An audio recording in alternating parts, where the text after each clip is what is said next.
All right, welcome to the Fitness After 40 podcast. I'm your host, Josh Proch, and I'm here with my wife and business partner, Tammy Proch. And today's topic, we're going to talk a little bit about nutrition. And one of the things, actually Tammy's slogan, which is stop dieting and start living, and what that means exactly. We find that sometimes some people think that it just means you can eat whatever you want. But that's not exactly where that comes in. So I guess that's what we'll start here with you, Tammy, a little bit, and just kind of what do you see with the big mistake people make with dieting and things like that? I mean, one of the things I see a lot of is it's like an all or nothing mentality. So people will go to the extremes of just salad and chicken for every meal, and then they keep at it. I mean, everyone's got willpower to do that for a period of time, but then you're going to crash and burn, and then you're going to inhale a whole pizza because you're just craving some carbs, you're craving some. So we have to get rid of that all or nothing mentality and like get rid of the good and bad food, but start looking at it as like there are foods that are more nutritious, that are going to fuel our body and make us feel better. And then there's foods that we really enjoy eating, whether it's comfort because of stress or sadness or whatever it is. So none of them need to be taken off the table, but we have to put them in, just kind of look at them in different ways. You know, you can't have pizza every day for lunch, breakfast, and dinner, but it definitely can be put into a healthy eating pattern. It's just more moderation because you're getting a lot of calories. Pizza is a very calorie dense food, so you just have to educate yourself on, you know, what that means and how you can fit it into your eating plan.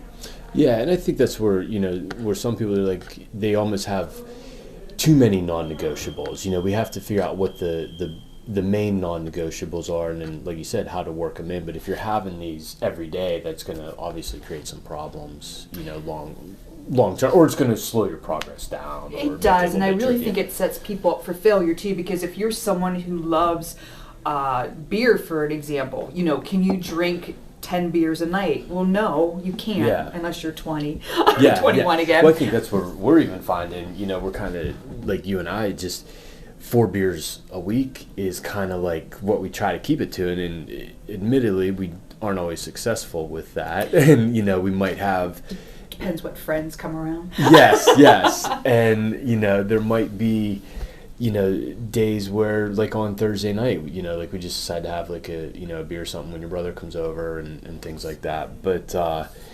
it's hard to stay in that, but we do find like 4 is kind of a good place anyhow. Yeah, but I mean, you know, it's just everyone's different. Everyone tolerates alcohol a little differently. You know, we were definitely able to drink a little more without seeing much on the scale and feeling like crap the next day when we were younger. But, you know, those days have changed.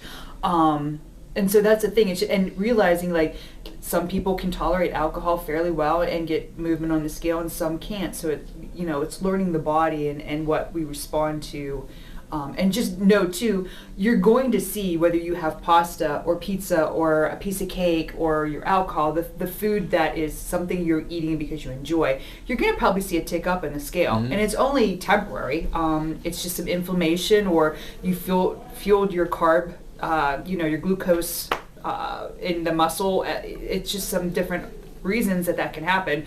But almost always we see when there's something eaten that's not a good source of protein or vegetables or something like that, there's a little tick up in the scale, and it comes back down in a day or two. I know even and sodium's another big one. Yeah, and I know you even said, like, just this past weekend we were away, we had a lot of, you know, a lot more. We're on a beer trip, so we had more alcohol. We ate out for all our meals and everything. And even though you try to find healthy choices when you're eating out, it's just, eating out's tough, because you just what really was put in that chicken, like how much salt, how much butter, you don't know, even though it might be just a grilled chicken breast. And you know, you come back, you feel just puffy and everything, and then, you know, a couple days after that, you know, you get on scale, you're like, all right, I'm down a few pounds. Like, it's not like, you know, you had a kind of a blowout weekend and you know, you gained weight. You just came up from inflammation, and a lot of that inflammation can be food driven, I think, and I don't know that a lot of people realize that too. Like right. it's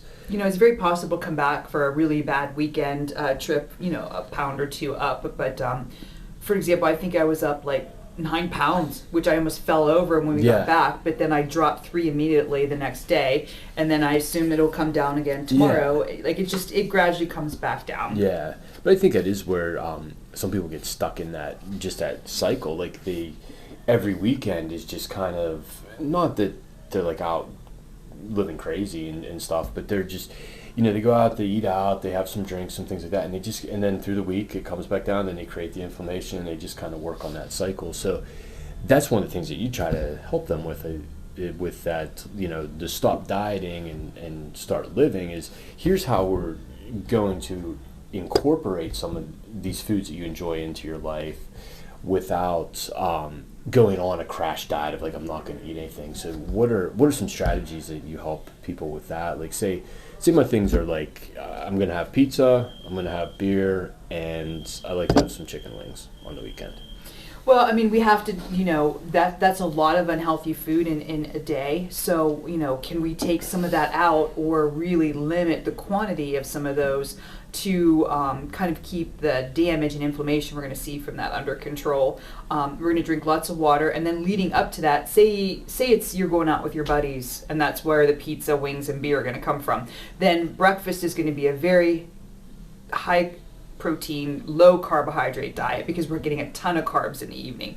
So, there's no magic in high carb, low carb per se, but if we know we're going to have a big carbohydrate meal, whether it's an Italian restaurant or whatever it is, then through the day we really want to pull back and eat some lower calorie, nutrient dense foods, lots of protein, lots of vegetables, and save those carbs for the evening. And you're still going to see the tick up on the scale. There's no way to undo that, but around here our motto kind of is life's too short. So, a lot of people don't want to go through their entire life without having that thing, whether it is pizza or beer or cake or ice cream, whatever it is. So that's where we have to work. And everyone's different. Some people get away with a lot more cheats than others. It's just we're all different. So age comes into play a lot too.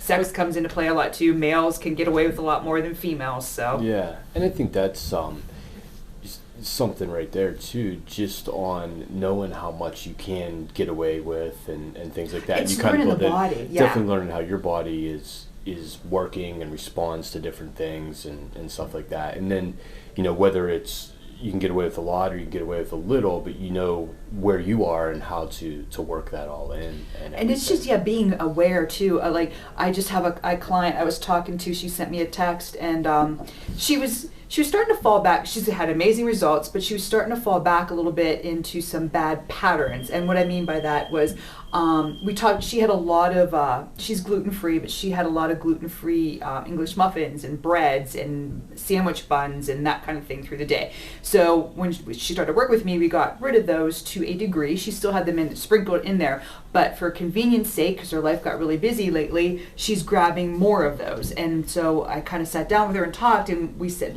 I said, listen, I see a pattern developing here. They're like 2 or 3 times a day instead of once a day or once every other day.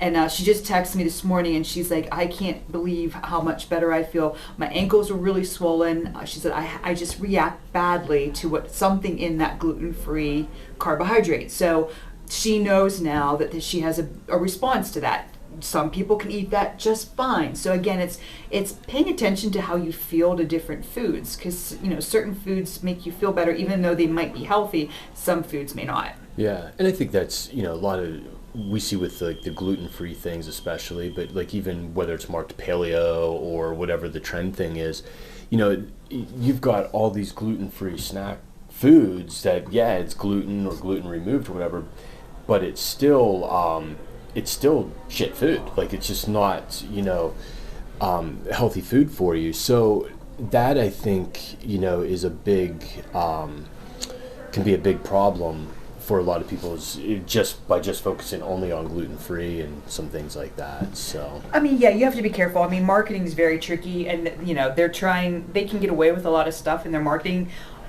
Just because it's organic chocolate chip cookie doesn't make it healthy. Like, you just have to be aware of all the tricky stuff that they do. And half the times, if like, for example, if you want ice cream, have a portion of ice cream, the real stuff, enjoy every bit of it and move on, because you get that halo top and stuff. And I'm not against it, but typically, like, if you think like I do, I'm like, oh, that whole carton's only like, and then so instead of eating a serving, you're eating 2 or 3 times what you should, because the calories are lower on it, but it's got sugar, alcohol. Some people get very bloated from that. So again, it's just listening to your body and paying attention to how it responds to different things. Yeah. No, I think that was a good point there. Just, eating the real version of the food all the time. And I think that's a lot of that, quit worrying about trying to find the cheap variation of what you want. Just eat the real thing. You find it's more satisfying that way and things there. And here's the thing you got to watch too, because, we get taste from fat, salt, and sugar. So, like, Cheesecake Factory is notorious. Like, they came out with their 500 calorie menu, and everyone's so excited. But when you look at all the nutrition facts on those foods, almost all of their under 500 calorie meals are at least 1.5 to twice double the milligrams of sodium you're supposed to take in a day. So they pulled the fat. The fat, and they pulled the quote sugar or whatever away. So the only thing left to put in there for taste is salt. So you just have to watch that. A lot of times if you see a low fat, it's higher in sugar. If you see low calorie, because they pulled the sugar out, it's higher fat. So you have those 3 components make up pretty much the taste in all the foods. Yeah, so they've got, if you pull one, you got to swap the other. Right, so the other one goes high. And so they all can fit into a place, but if you're on a lower fat phase and you're eating plan right now, maybe you do want a light mayonnaise, or you do want egg whites versus the whole egg. So again, they all have a place. It's just understanding the food and how it fits into your plan. Yeah. Well, cool. Well, that was I think that'll be about it, for unless you have something else you want to add into that for today. Nope. So thank you for listening to this episode. If you enjoyed it, be sure to subscribe to our podcast on Apple Podcasts and rate and review us.